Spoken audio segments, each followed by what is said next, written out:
David Bailey, how are you, man? Good. Thank you for having me on the show. Anytime. I fly into Miami tomorrow. Okay, I like it. Yeah, You building the hype. I'm going to go to the F1, Nice. and then I'm going to have a week off. I haven't had a holiday in a year, and then Good place to do it. all hard on the conference. When are you going to come visit Puerto Rico? Do you know what me and Danny have been talking about this a lot? Post conference. Come on over. Yeah, we want to see you, and we want to see Peter Schiff, and we want to see Logan Paul. We think you're the three big hitters of Puerto Rico. Dude, there's a crew down here. There's a crew, but yeah, I think Peter Schiff and Logan Paul, they got the Dorado scene on lock. Well, dude, thank you for having me on your podcast. If I remember correctly, the last time we did this was I think ahead of Bitcoin 2021. I think it's been a good minute. I think I was in El Salvador when we did that. I think I was. And you went. I was railing hard. I was railing hard. I actually had many people approach me after that interview, and they were like, I decided to come to this conference after I was I got so hyped. I mean, we were I had some great one-liners there. Like, if you come to the conference, you might die. And yellow fever didn't cancel the American Revolution, so COVID's not canceling the Bitcoin conference. So yeah, that was a fun interview. I think if we'd have done it last year, there wasn't really much to shout about, but I think you got plenty to lose your shit about this year again now. How's everything going, man?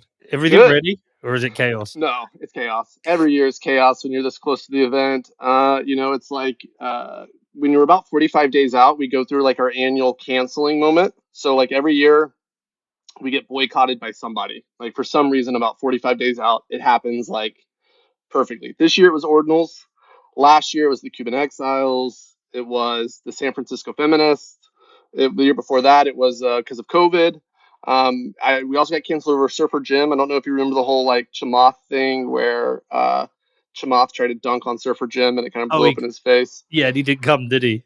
He blew it off. He didn't come. So every year, about 45 days, there's a big drama. And then, when we get to about under 3 weeks, the final 3 weeks, anything new, it gets stopped 30 days out. And then the final 3 weeks is oh shit, we forgot this, we're missing this. And it's just scramble. So the whole team is going hard, but it's all coming together. It's going to be very nice. Mate, we did our first live event in Bedford recently for 150 people, and it nearly killed me. 150 people, and I was nearly dead. Yeah, man. Event organizers, they don't get any respect. It's you're always oh, you're just throwing an event. What's so hard about that? But there's a lot of details. Just like a line item budget for the conference is, 1,600 line items, and each of those line items is a consolidated line item. So maybe there's 30 or 40 line items that fall underneath that. So I mean, it's a massive production that takes I think our event team is probably a dedicated 30 people that just work year round just on the event, and then there's more that work on it for when we're in go time. So I see you've been sneaking some guests in recently as well. So Tulsi Gabbard is in. Yeah. That's a get. That's a good one. We got a few good ones. We got David Marcus from was formerly of the evil empire of Facebook, but now building a Lightning startup that I think he's revealing basically what they've been working on, and he's kind of dedicated the rest of his career to building on Lightning. We just announced RFK yesterday, which was pretty cool. You need to talk to RFK while you're. Holy shit! You didn't see that? No. Yeah. I did a show with Larry Lepard recently, and he was waxing lyrical about it. And he said, "You've got to interview him." So yeah, he'll be around for a few days, so you got to find some time to talk to him. But I don't know how to pronounce this guy's name, but we have who's effectively the next president of Indonesia, Ramil Raid Kamil. I'm looking at it. Yeah, it's I can't say it, but we don't know exactly what he's going to announce, but we may have our next El Salvador in the making. And I had to do a little Google search on the population of Indonesia. It's 50 El Salvadors. No shade on El Salvador, but it's another level. So yeah, and then you got my buddy Eric Weinstein on. Yeah. and then we got a couple surprises yet to be announced that I think are gonna blow some minds. Yeah, So I got bumped. I was surprised to see myself when you first announced it. I was in one of those first 9 slots, and then all these big hitters come in. I was like, "Yeah, I'm out of there, sorry. motherfuckers." Yeah, man. Hey, we have to let the market speak. Okay, that's all I can say. Look, it's a great set of speakers. In some ways, like you had some massive names last year, but people I was like, well, I mean, what's Serena Williams got to do with this? Like, it was so cool to see her there and see her talk, but Yeah. like everyone here now is important for really important reasons. Yeah, no, I mean, last year's event was like, it was like sensory overload. And I mean, dude, we did it at a scale like no one has, like, it was the biggest finance event in the world last year. I mean, 26,000 people were like checked in through the door, which means that, we probably had like 60,000 people come to Miami. And yeah, it was overload. People didn't even know what was going on because it was so much stuff. Like Tucker and Carlson was there doing like a private, like, he did a speech to like 20 people in like some side away room. No one even knew what was going on. We had like the most random assortment of people there. So this year, the event's like half as big as last year. We have like, let's call it 12,000, 13,000 people. And we've compacted the footprint. So like last year, the footprint was bigger than the Super Bowl. This year, the footprint is like 40% of last year's footprint. So when people go there, it's going to feel packed, but it's because we were like bringing it in. You're not having to walk like 2 miles to see stuff. So everything is like much more focused and intentional. Whereas last year was just like fucking just like throwing stuff. Someone's like, "Hey, I want to speak," and we just put them in a room and just move on. So, yeah, man, it's coming together quite nicely. It's a bear market event, which means like it's all the hardcore people, and this is. I don't want to give anything away, but there may be a big changes coming after this year, and so you don't want to miss like the you know, Miami event. You don't want to miss it. All right, but listen, I'm gonna grab something. I want to show you something. Something I'm bringing with me. 1 second. I'm bringing these with me. Okay, I'm dope. bringing these with me. Of course, you have to, man. Yeah, I'm going to bring those with me now. I don't know how the fuck I'm going to get them there. I haven't thought that through. So big changes are coming, right? And you're not going to give anything away, but that means it's not in Miami. For Bitcoin 21, we actually had like the guy that won the MMA like world championship or whatever, and he wanted to come to the conference. He wanted to go to whale night, etc. He wanted a whale pass. And we're like, we'll give you a whale pass, but on the sole condition you have to wear your belt, your world championship belt, to the party, and you have to stroll around saying Bitcoiners are number one. He's like, I'm in, done. So bring in the trophy. You gotta flex, man. You gotta Dude, flex. I'm MCing day 2. I'm going to walk out on stage with them. Dude, congratulations. So fucking cool what you're doing with Real Bedford. All right. Anyway, I'm going back. There's an important thing. So you're not going to be in Miami next year. What are you going to do? You can decentralize it, having 5 cities. You can do it like the World Cup where they move it to 5 countries. Dude, I Once. don't know what you're talking about, and I can't comment. I'm I'm going just to. saying, yeah, you don't want to miss this year. Right. Okay. Well, I don't miss any year. I've been to all of them since 19. I fucking love it. I'm pumped for it. And you can have some surprise. Okay. Well, listen, we'll wait and see it. Anything you want to say about the show before we start talking about Bitcoin, about the event? What do I want to say about the show?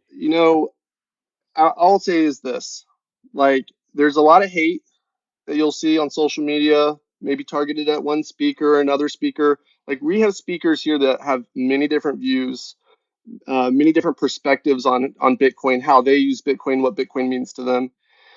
If there's someone speaking, you don't like what they have to say, the answer is very simple, people. You just don't listen to that speaker. You don't go to that speaker.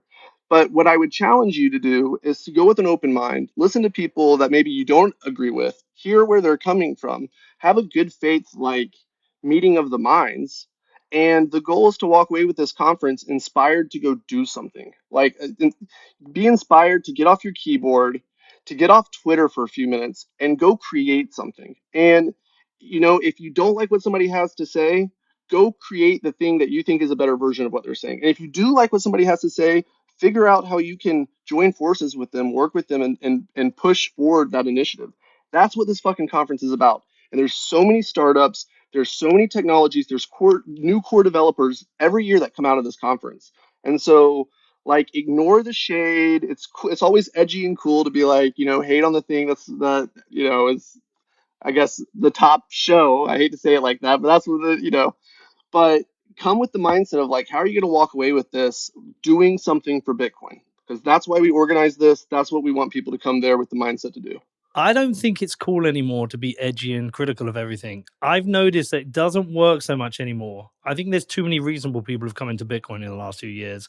I've been on, because I get the same shit. I get the same shit you get for the same reasons, Because right? you're the number one podcast. Yeah, and you try and have a broader conversation with a wide group of people.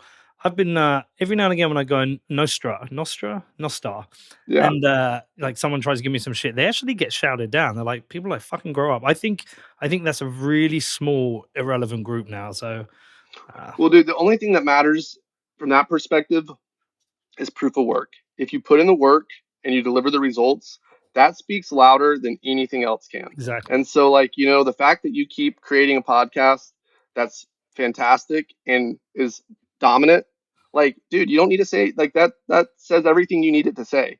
And Yeah. so, you Well, got to it's silence back the at haters you. by delivery. But back at you, like when you get 12,000 people or 24,000 last year into the biggest finance event in the world, and it's a Bitcoin event, and everyone's looking at it, it's like, shut the fuck up. I mean, go and put on your own conference and see if you can Yeah. get 20 people to your shit down. Dude, we tell people, I mean, if you can do better, please. Like, we own Bitcoin. We want Bitcoin to go up. Yeah. So, go do it better, please. Fuck yeah, man. All right. I think we got to talk GBTC, right? Yeah, Yeah. dude.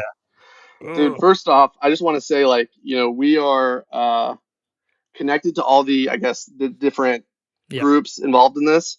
Your podcast that you did, I don't know how many emails I got with people clipping your podcast and sending me parts from it. The entire GBTC community saw it. You did a great job, and kudos to you, man. I know that's awkward to do, but dude, it needed to be said. So kudos. There was no plan to it. It was funny. During it, Danny thought I'd softballed him.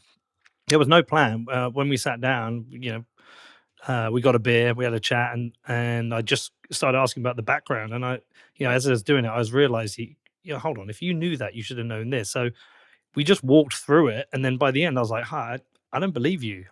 And so there was no plan to it. It just happened the way it was. I would still sit down with him again. He did exactly what I thought he would do, and I think what he had to do. But at the same time, I didn't believe him. Well, dude, I've invited him to speak at the Bitcoin conference. We're having a shareholder. We're calling a shareholder meetup because we can't call a shareholder meeting legally. It's the trust documents forbid us from doing that. So we're having a shareholder meetup, and there's a bunch of GBTC shareholders that are going to be there. We have content about the trust, what's being done to bust the trust. And we've reserved time for Michael to speak to the shareholders. And like, it's the largest gathering, as far as we're aware, of shareholders in one place. So if he wants to speak to his customers, he wants to speak to his shareholders, we have a spot for him. So far, he has not responded to our offer. So, if you could put in a good word for us, please do. Dude, he unfollowed me on Twitter. Brutal. Yeah, he unfollowed me. So where do you want to start about GBTC? There's a Well, look, lot there. give people the TLDR, the ones who didn't listen to that show, who maybe don't know exactly what's going on. Okay, so there's so many layers to the story. I'm going to do just the highest level job of it, but we can dive deeper where you find, I guess, maybe most interest. So, GBTC is a trust product created by Grayscale, which is a company owned by DCG, which is owned by Barry Silbert. Barry Silbert's a Bitcoin OG. DCG is one of the oldest companies in our industry. This trust is one of like 16 trusts that they operate, where basically you park cryptocurrency inside the trust. The two biggest trusts are GBTC, which holds Bitcoin, and ETH, which owns Ethereum. And then those trusts, the shares of those trusts, they trade on the secondary market, like in your IRA or your 401k, or like you just go on to Fidelity or Scott Trade, whatever, and type in those tickers and buy it.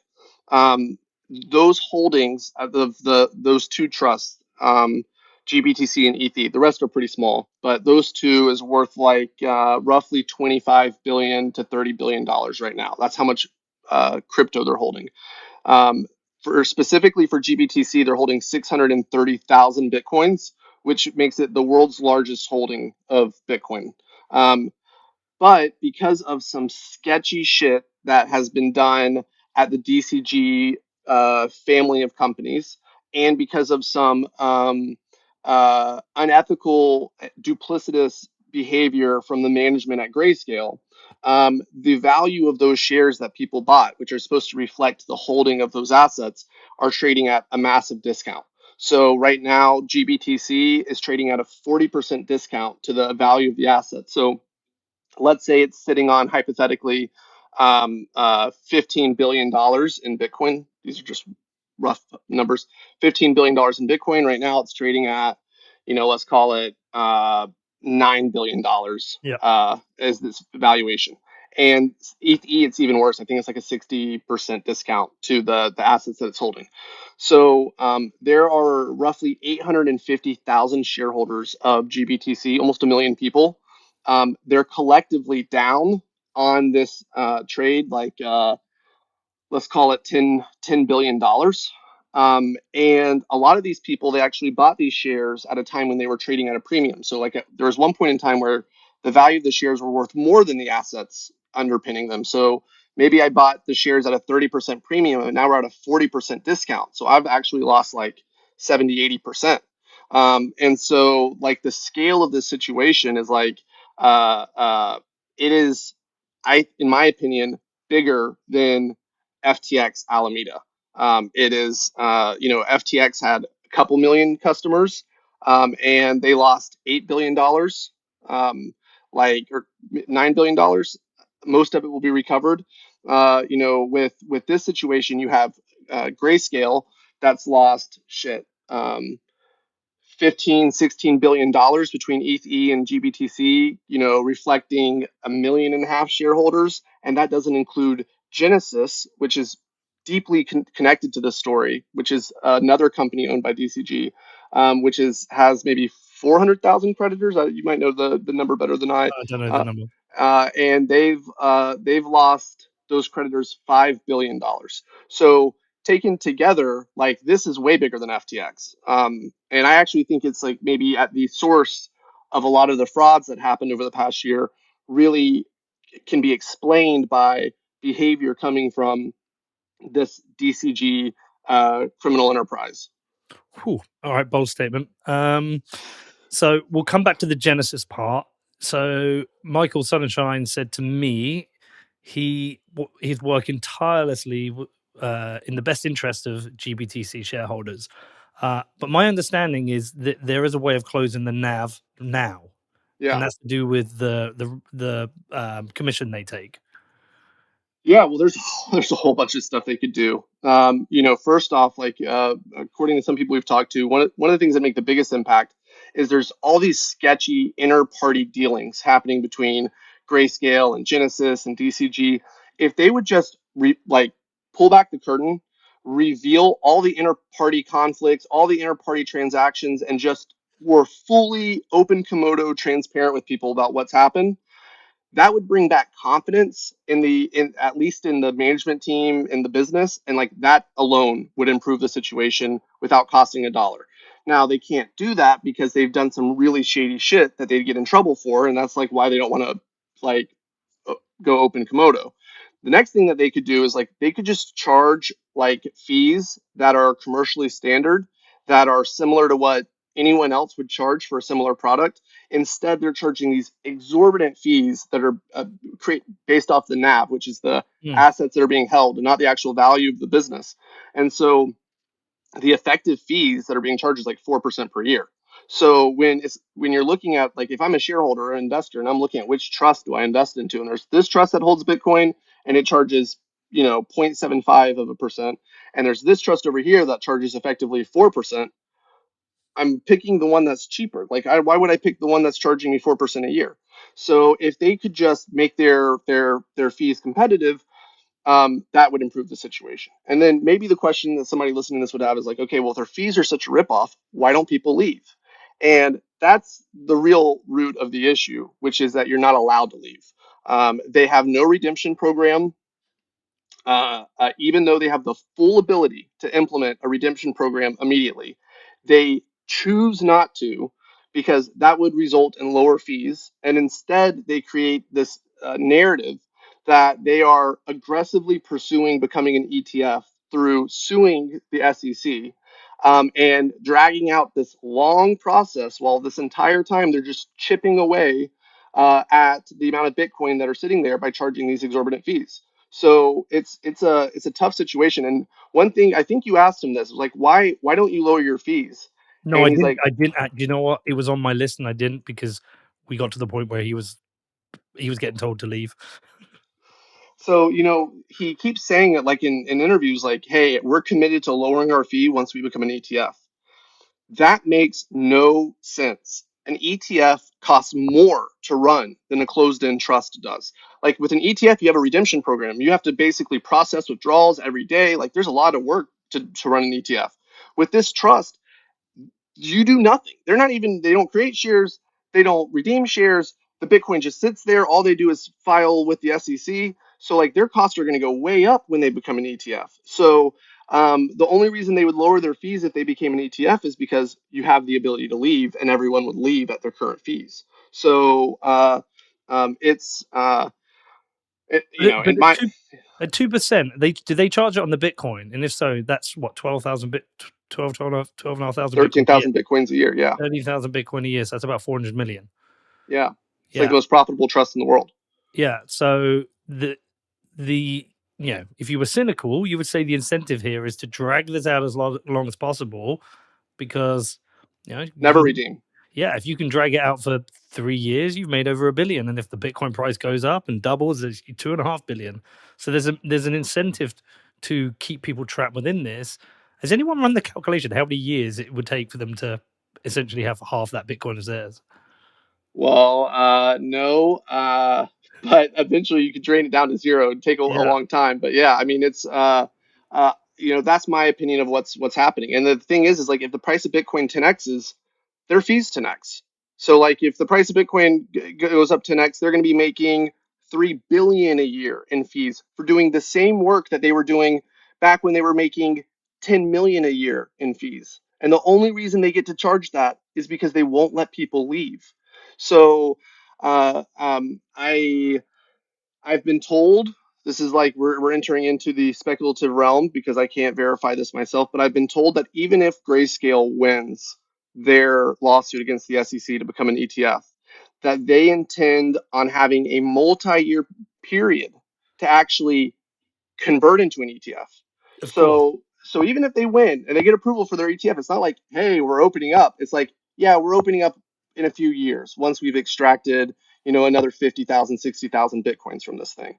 So my kind of like mind, like the moment I realized that we were screwed was like when, because I'm a shareholder of this thing and I've Mm, lost a few million bucks in it.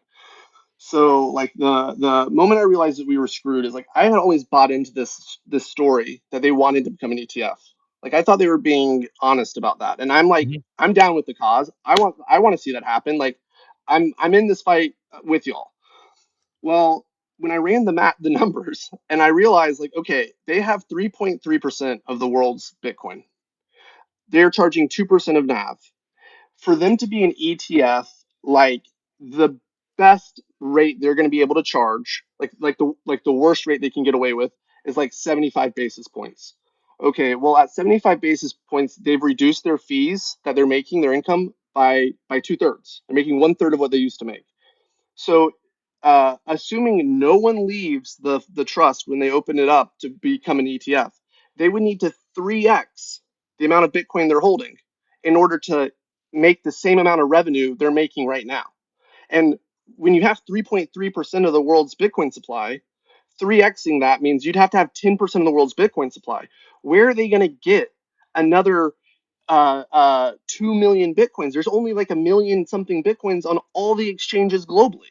So there's not even enough liquid Bitcoin out there for them to even get enough into their ETF to make the same amount of money they're making now. So if you just take the perspective, like they're going to follow the profit maximizing path, the profit maximizing path is never become an ETF, never open for redemptions, fight off every lawsuit that comes at you, and just drain this thing for as long as possible.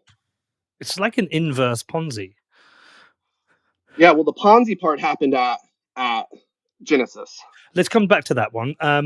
So you talk about busting the trust. So the interesting thing about the trust, they don't have a 100% stranglehold on it forever. If there's certain actions you can take to maybe bust it, right? Yeah. So there's really let's call it a wide variety of different tactics and strategies. And like at the end of the day, the SEC and Gary Gensler and whoever the next chair of the SEC is, Mm-hmm. they have God powers over this trust. Also, the Attorney General of Delaware has God powers over this trust, and they can just say, like, the Attorney General of Delaware can just like revoke the trust charter and just liquidate this thing if he wanted to. Mm-hmm. So there are certain political processes by which you could effectuate change at Grayscale. There is certain litigation paths that you could go down in order to work through the court system and through the trust documents in order to hold Grayscale accountable. Um, that's more challenging, more time intensive, and more costly. And then there's, let's call it, business tactics or strategy, which is like, Barry and DCG has a lot of problems right now. And, there are certain deals that could be struck with the shareholders at Grayscale that would benefit Barry, like maybe give him cash in the short term, and would benefit shareholders, where there could be a win-win and both of us could solve part of our problem. There's so much upside in taking the discount from, 40%. Like you're doubling your money as shareholders. So there's so much room to work with. You would imagine some sort of deal could get struck, but so far that's been not fruitful. So like those are like the kind of three different buckets. The one that's maybe like the most interesting from just like the timeliness of this conversation is Genesis, like what's going to happen at Genesis, because there's a very real possibility that the Genesis creditors could end up becoming the new owner of DCG, in which case we don't need to strike a deal with Barry to bust open this trust. We need to strike a deal directly with Genesis creditors, who are going to be setting the future path of the DCG estate. Um, but yeah, there's litigation that's happening now. I can talk about all the different litigation that's happening. But yeah, just to back up a minute, like there's 1 million shareholders of GBTC alone. Some of these shareholders are some of the biggest financial institutions in the world. There are vultures. I don't want to call them vultures because vultures has a mean connotation. There are sharks. Okay, these guys are very smart, have a lot of resources circling the whole DCG situation, and they have the best law firms in the country.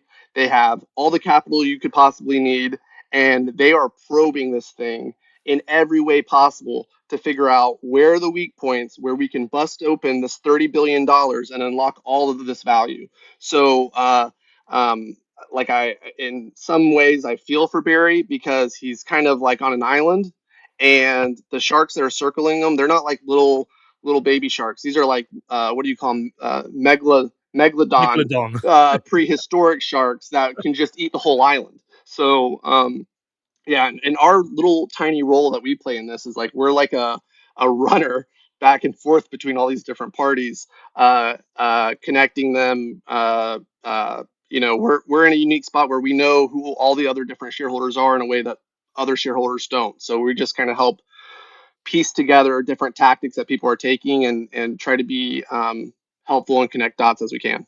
All right. And then, so let's talk about the Genesis thing. Again, the TLDR for the people who don't know about the fuckery that went on there.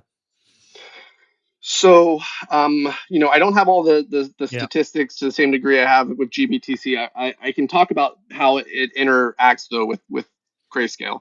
So, there was a certain type of activity that was done at Genesis that was never disclosed to GBTC shareholders, and this is when our firm felt like we had been defrauded. Like when we found out this was going on, it was like, wow, if we had known this had been happening, we wouldn't have done this investment.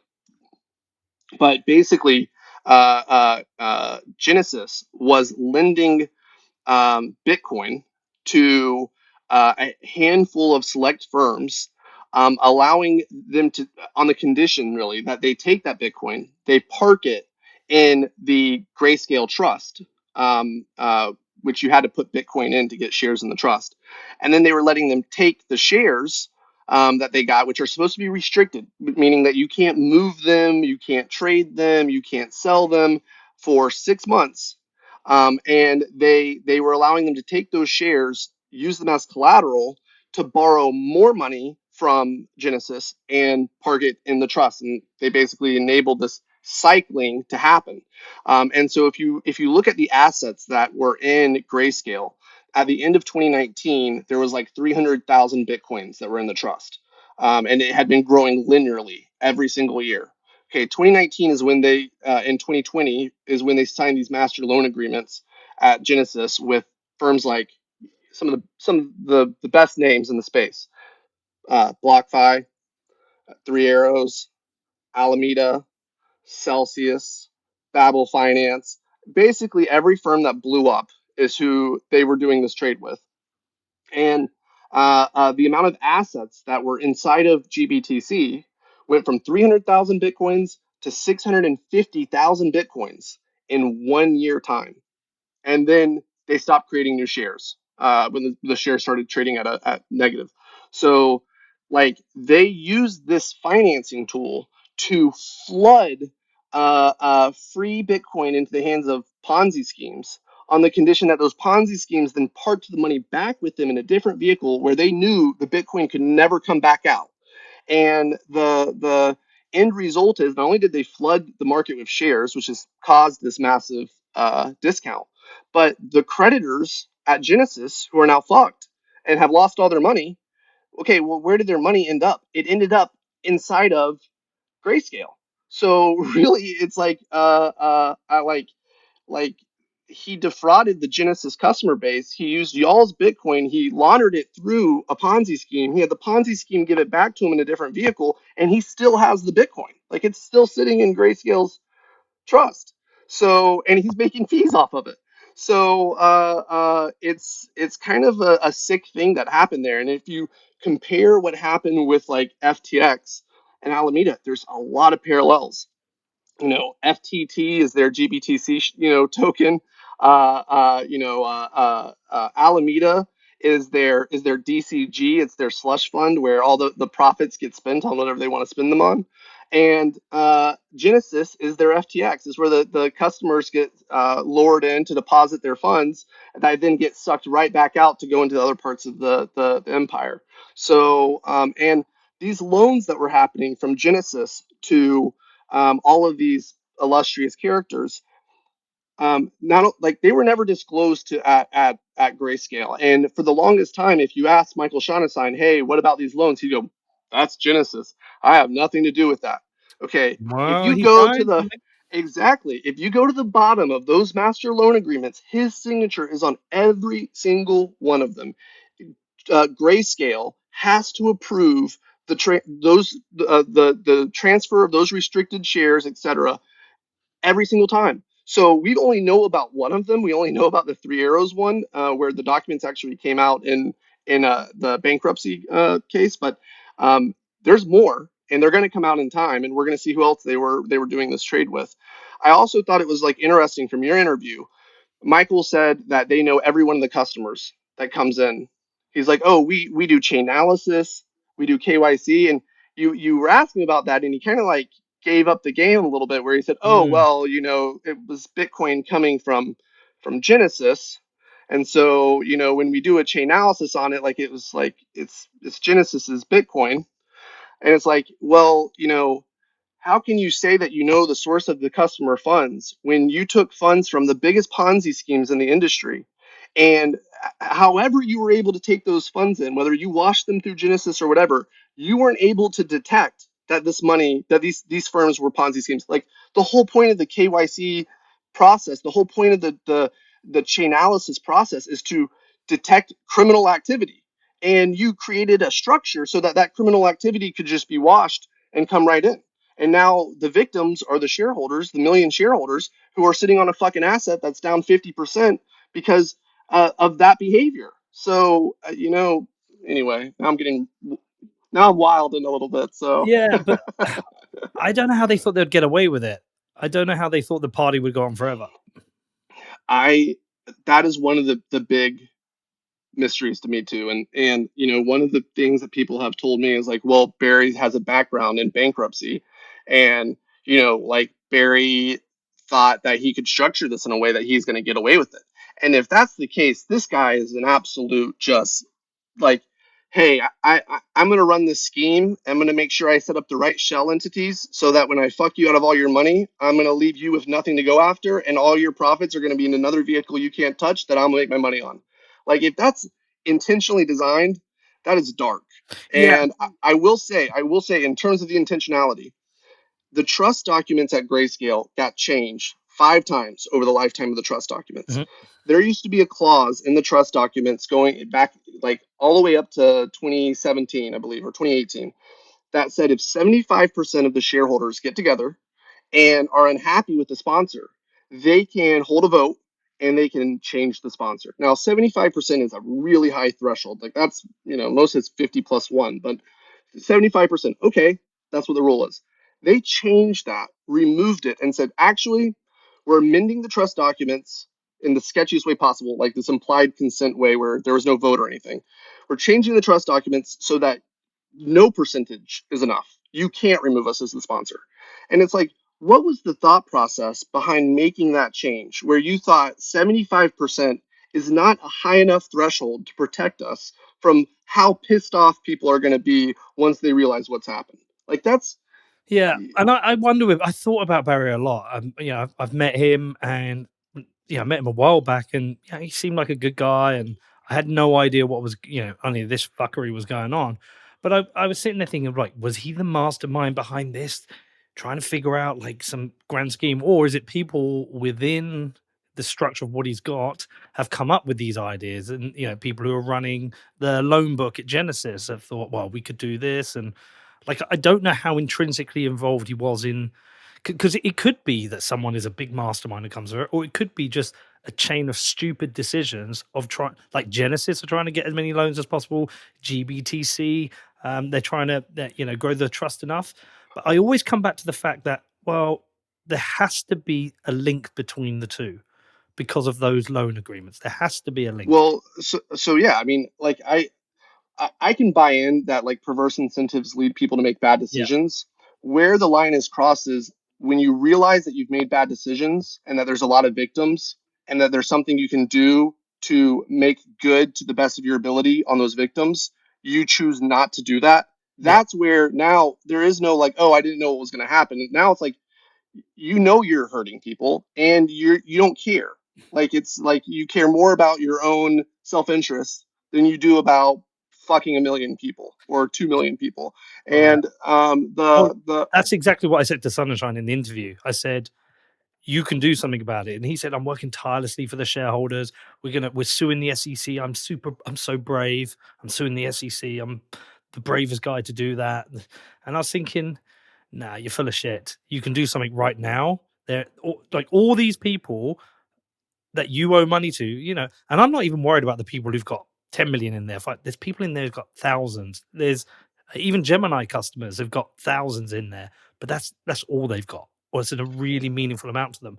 And there's so many people who are being fucked to protect a few people who are super rich. And it yeah, pisses me off. It's everything we're trying, it's the opposite of everything we're trying to do.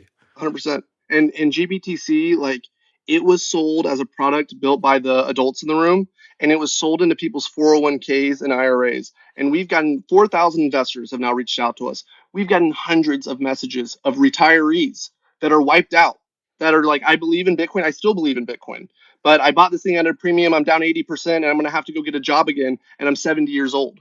Like it's disgusting. It's disgusting. And the thing, like, the two places where Michael Sonnenshein is being completely dishonest with people. One is like, okay, he could make decisions today that would be good for shareholders, that would make Grayscale still be a $500 million company or $1 billion company. Like if he just reduced the fees, if he was transparent about what was happening at the business, and he was honest about a redemption plan, doesn't even have to start immediately, or like partial redemption plan. Those things would preserve the business. He'd have a fantastic business. There's still 600,000 Bitcoins in this trust, but he can't do that because that's not good enough for DCG. So Yeah. he's making decisions at Grayscale based on what's good for DCG, not for what's good for their customers or the Grayscale business or their shareholders. So that's like one thing that he's being dishonest about. The second thing he's being dishonest about is his whole ploy about not being able to do redemptions right now. This whole like, hey, the SEC won't let us do the redemptions. We're not allowed to do the redemptions. That's a lie. It's a lie. And I have talked to 20 plus law firms on this topic. I think this is actually something that's going to be clarified soon by Gary Gensler. But to seek the Reg M relief to do the redemption program that would get rid of the discount tomorrow, all they have to do is file notice with the SEC. The SEC would have to intervene to stop them. It's not like they need permission to do anything. They just tell the SEC, hey, we're doing this. And the SEC would have to be like, they'd have to give, I think, 5 business days. And then the SEC would have to intervene if they wanted to stop it. Reg M, the thing that they're claiming that the reason they can't do redemptions is only when you are creating and redeeming shares simultaneously.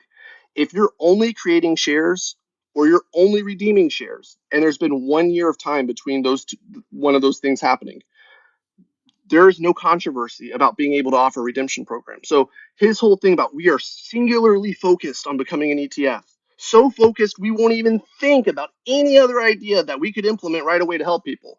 It's like it's just bullshit. And he is like wants to act like he's on a crusade against the SEC to do right by shareholders when he could in 5 business days solve the entire problem, but won't. Well, I don't think he can. All I think he can do is blow the whistle on what he did or was part of. I don't think he can do it. He'll be So fired. okay, then Barry. Like like I Yeah. don't know, the buck stops with someone. So I'm gonna say the buck stops with Michael because he's the CEO. But if he got fired trying to do the right thing, at least that would preserve his reputation. But like, okay, then the buck stops with Barry. Mm. But like they could do that tomorrow, and they're playing this total shell game, lying to everyone's face, and it's just it pisses me off so bad to see because the victims are real. And if you read the complaint that FTX filed last night against the clawback, the $4 billion clawback, have you seen that? No, I saw you tweet about it that like let the games begin. Oh yeah, no, dude, everything's going to the next level right now. But um, this $4 billion clawback that they filed for, like if you read the documentation, they say in their complaint that Genesis was the main feeder fund of the FTX and Alameda Ponzi scheme. And that at one point in time, Barry had lent Alameda $8 billion Oh fuck. of money from the depositors at Genesis. So they were just playing a net interest margin game where they were paying out the depositors at Genesis 3%, and everybody thought, "Wow, I'm trusting the best that there is." And then he was turning around and lending it out to a literal criminal Ponzi scheme at 8% interest and pocketing the difference, $8 billion. And the like he enabled these crimes. He like without that money, Alameda and FTX would have never gotten to the size they got to. Same with Three Arrows, same with Voyager, same with go down the list. And so not only did he victimize all these people at Genesis, but he victimized all the people at all of the other firms as well when he funded the criminal enterprises that fucked them over too. So like I kind of look at like that GBTC, it's like the ring of power, and it corrupts all. and like Barry has become Sauron, corrupted by this vehicle, and that ring of power is the source of all the money, the liquidity that allowed these Ponzi schemes to expand so massively, and that's why he's the last domino to fall, because he's the source of it all. Like it's all the dominoes have tumbled backwards now to where it began. Do you, could these people end up in jail for this kind of thing? Because you talk a lot of the things you've said, like they remind me of everything I've seen when I've read about the Madoff case or watched a film about Madoff. Where you see all the retirees who were fucked by it. Um, yeah, Madoff got what is it, 150 years. Yeah, I mean, if Sam's going to go to jail, then I don't know why this behavior is the same. Maybe it's papered a little bit better. I know that there's criminal investigations that are ongoing right now at the Department of Justice in the state of New York, and we will see what the outcome of those at the SEC. We'll see what the outcome of those investigations are.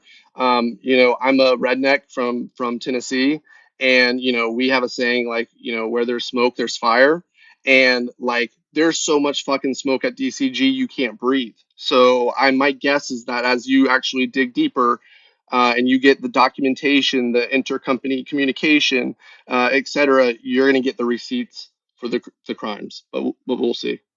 Yeah, and I don't know how much you can talk to this, but I'm guessing this has been a fuck of you to go through, because there's clearly like some, I don't know if it's personal investment or treasury management, but you're clearly exposed. Dude, well, so we lost like let's call it $3 million or something on this trade, which like that sucks. But like in the scheme of things, like for our fund that we have, that's like at the time that we lost those funds, marked it to that. Let's call that like 8% or 7% of the Right. fund. So it's like it's painful, but it's not like okay, like you know, it could have been worse. Where we got wrapped up in this is we threw up a website, redeemgbtc.com. Well, first I started bitching on Twitter about it. Then I threw up a website, redeemgbtc.com, because so many people were hitting me up in my DMs. I couldn't, it was like flooding. And shameless shill, if you're a shareholder of any of these trust products, go to redeemgbtc.com, fill out the form, let us know who you are. We'll keep you up to date about what's going on. We may need your help on certain initiatives down the road. So please do that. It takes 2 minutes, please. But we stood up this website, and then the floodgates started coming in of thousands of people. And it's like once you start reading the messages, this takes on like a whole nother. It's brutal. It's brutal. It's like, wow, I've been advocating for 12 years for Bitcoin. Like this is my career, this is my reputation, and we're allowing scams like this to happen on such a scale that I, for the first time in my entire career in Bitcoin, I felt ashamed to be involved in this. Like the first time ever. And so, I felt like damn, we have to wash this out. Like, I'm not some big state person. I don't like the SEC. I don't like the government. I think they're as corrupt as anybody. But like, okay, well then if that means the responsibility is going to lie on us, we have to wash this out. And so as I've learned more and more, I've been sucked into this. So this is not what I want to be doing. No one's paying me to do this. If we're successful, my shares will go up in value, but it's not enough to justify the amount of time that we're spending on this. It's just like, our reputation and our legacy as an industry is being marred by this behavior, and people have knew this was going on, people have known this is going on, and they haven't said anything about it because of the money, because there's too much money to be made, and if you open your mouth you might lose some of it. And like we see where that is a road to, like it's a road to some massive calamity that sets the industry back 4 years. Yeah. So Yeah, yeah, it's brutal. I mean, I went through it with BlockFi. I had the emails about BlockFi. It's fucking brutal seeing what people are going through. And you know what? The really strange thing is everyone's really cordial when they explain it to you. They're not ranting at you. They're just telling you the story they've been through. But it's brutal to see. And I saw it on Reddit a lot as well. Um, yeah, it's really shifted my personal approach to what I think I should be doing, what I should be supporting. So I agree with you, and anything we can do to help and support, you just reach out and let us know on that, man.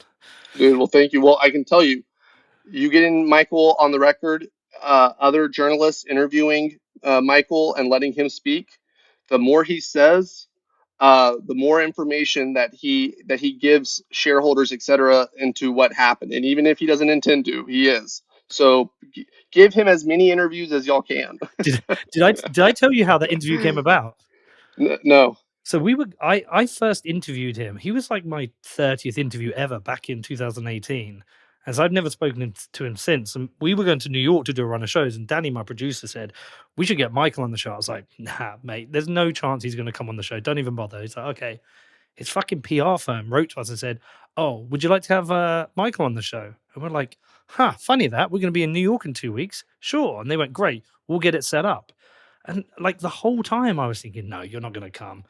And then they messaged us in advance and said, can you let us know the questions you're going to ask? It's like, no, we don't give anyone any questions. We can give you some topics, but no questions. And then obviously I called you up and said, by the way, I've got an interview with Michael Sonnenshein coming up. Can you give me some of the background to the, what's going on with the trust? And then it happened. It was really weird. I was surprised they would come on the show. The best part of the interview to me was when he's just like, we're just two guys enjoying a beer, hanging out in New York. No PR firms. That's the PR people. Yeah, well, his PR, his head of crisis management was in the room. I don't know if you noticed, but there's a moment where he goes like this, and that moment he's looking at his head of crisis management, and I think he's basically saying to her, what the fuck, where have you put me? She, interestingly enough, at one point I said something, she blurted out something, and I was thinking, what the fuck are you doing? You're not in the interview. You're not. You can be in the room. You're not meant to shut up. And then the next day they were writing to us asking us to edit bits out, which we refused to do. So look, it's what it is. I mean, look, straight up, I'd have him back on if he wants to talk. He's obviously armed now to know what I'd be like, but I would still talk to him. I want to appeal to him. Barry's the same. I mean, I'm sure they'll both listen, and I would have Barry on. Barry has always refused to do an interview for obvious reasons, but I'd always have him on. I'd always be fair with him. But yeah, what a fucked situation, man. Well, listen, we just need to get to Miami and just get past that. Drink a beer. No, I mean, like I'm sure that Michael and that Barry have a lot of pressure on them right now, and I'm sure that they're having a hard time sleeping, and I'm sure they got I'm sure no one wants to be in the shoes that they're in right now. And so, I respect that it's a tough situation. Before all this happened, I had a ton of respect for Barry Silbert, and a ton of respect for him. But like, shit has gone sideways, and you are in the position to do something about it immediately. And that is your total obligation and duty, is to act to right the thing that happened. And every day you don't do that, like, not only do you burn goodwill, you hurt more people. So it's like, these guys, they have to rise to the moment and do the right thing by people, or otherwise they're going to be forced to do the right thing through the courts or through the political system, and history will not look favorably on them.